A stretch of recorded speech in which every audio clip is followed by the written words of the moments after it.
Next topic है अपना विद्युत बल रेखाएं, electric field line. Electric field line क्या होती हैं कि काल्पनिक रेखाएं, वह काल्पनिक रेखाएं जो विद्युत क्षेत्र की वास्तविक स्थिति को बताती हैं, विद्युत बल रेखाएं कहलाती हैं। फॉर एग्जाम्पल, ये हमारी कोई एक विद्युत क्षेत्र रेखा है जिस पर हमने 4 पॉइंटों को कंसीडर किया है, 1 2 3 4। अब हम इसकी डायरेक्शन को जो है रिप्रेजेंट करेंगे। तो डायरेक्शन रिप्रेजेंट करेंगे उससे पहले हमें स्पर्श रेखा खींचनी पड़ेगी। जो हमने पॉइंट कंसीडर किए हैं वहां से अपने को एक एक स्पर्श रेखा खींचनी पड़ेगी। फर्स्ट पॉइंट के लिए आपकी E1, ये E2, ये आपका E3, ये आपका, ये अपन यूं समझें कि ये रही E2 के लिए स्पर्श रेखा और ये रही फर्स्ट पॉइंट के लिए स्पर्श रेखा। तो सारी स्पर्श रेखाएं जो है उनकी डायरेक्शन अलग अलग है, ठीक है ना। स्पर्श रेखा है, स्पर्श दिशा जो है वो अलग अलग तरीके से व्यक्त हो रही है। नंबर सेकंड, अगला पॉइंट आपका ये आता है कि कोई भी दो क्षेत्र रेखाएं, कोई भी दो बल रेखाएं अपने को आपस में एक दूसरे से नहीं काट सकती। क्यों नहीं काट सकती?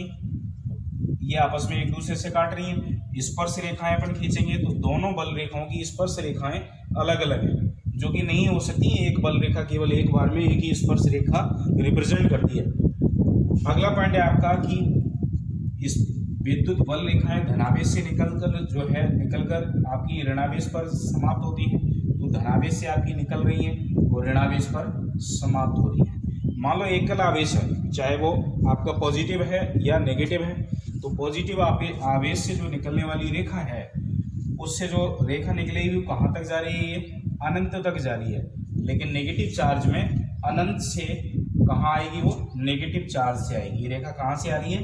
अनंत से आ रही है। और पॉजिटिव चार्ज में आपकी कहाँ के लिए जा रही है? अनंत के लिए जा रही है। स्क्रीनशॉट लो।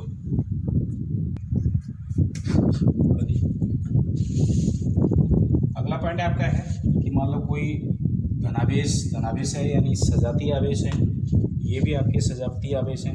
उनसे निकलने वाली बल रेखाएं हमारी किस प्रकार की होंगी? तो ये पॉजिटिव है, तो पॉजिटिव से तो निकलती हैं, ठीक है ना। ये बल रेखाएं अब पॉजिटिव है तो इनमें क्या होगा? प्रतिकर्षण होगा, दूर दूर जाएंगे ये। और ये भी हमारा सजातीय आवेश है, तो इनसे भी हमारी बल रेखाएं निकलेंगी। तो कहाँ से ये बल रेखाएं कहाँ से आ रही है? अनंत से आ रही है। नेगेटिव पर यहाँ पर आ रही है, कहाँ से आ रही है? अनंत से।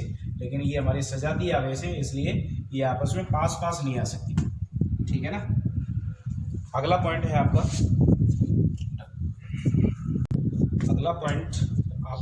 विद्युत क्षेत्र रेखाएं कुछ इस प्रकार की है। तो हमने 4 पॉइंट यहाँ कंसीडर किए हैं।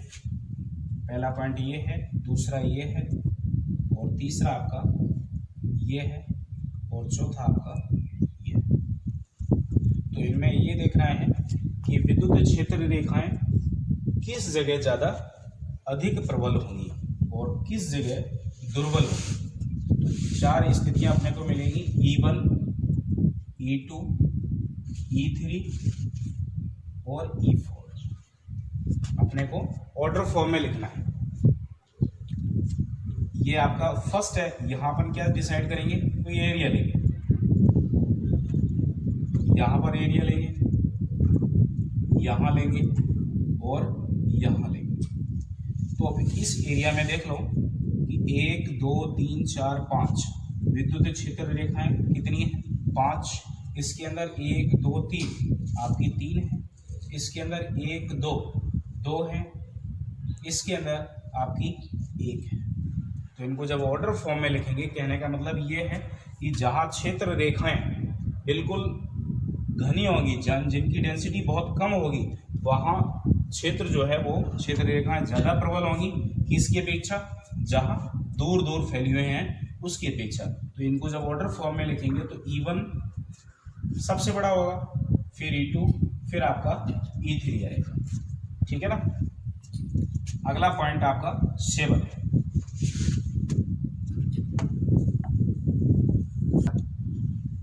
देखो भाई, नेक्स्ट अपना है अगला डायग्राम कुछ इस प्रकार का है, ठीक है ना। तो यहाँ अपने को देखना है परिमाण और दिशा। तो अब ये 4 बल रेखाएं अपने पास हैं। इनके पास जो गैपिंग है ये चारों में बराबर है, ठीक है ना। डायरेक्शन अपन देखेंगे तो क्या खींचेंगे, स्पर्श रेखा खींचेंगे, तो स्पर्श रेखा भी इसी डायरेक्शन में है जिस डायरेक्शन में आपकी विद्युत बल रेखा है। तो परिमाण जो है वो इनका नियत है और दिशा भी कैसी होगी, नियत होगी। इनमें देखिए जो गैपिंग सिस्टम है वो आपका अलग अलग है तीनों बार में। तो परिमाण जो है, परिमाण कैसा है इनका, नियत नहीं है, अनियत है, और दिशा जो है वो आपकी नियत है। ये ध्यान देने वाली चीज है। अब इसमें बच्चे अधिकतर गलती करते हैं कि इस तरह का अगर डायग्राम बल रेखा इस तरह की आ जाती है तो इसमें आपको लगता है कि जो परिमाण आ रहा है वो भी नियत है और दिशा भी नियत होगी। तो दिशा देखने के लिए अपने को स्पर्श रेखा खींचनी पड़ती है। स्पर्श रेखा अलग अलग पॉइंट पर कंसीडर कर लेते हैं, स्पर्श रेखाएं अपन खींच लेते हैं, तो वहां से अपने को क्या पता लग जाता है कि दिशा नियत है या नहीं है। अब यहाँ पर डायरेक्शन देख लो, जो स्पर्श रेखा खींच रहे हैं अपन, इस अलग अलग आपकी जो विद्युत बल रेखा है उस पर अलग अलग देख लीजिए, जो स्पर्श रेखा है वो अलग अलग डायरेक्शन को इंडिकेट कर रही है। तो कहने का मतलब परिमाण तो है वो आपका नियत है, परिमाण आपका नियत है, लेकिन दिशा जो है वो आपकी नियत नहीं है, अनियत है। ठीक है ना, स्क्रीनशॉट ले लो।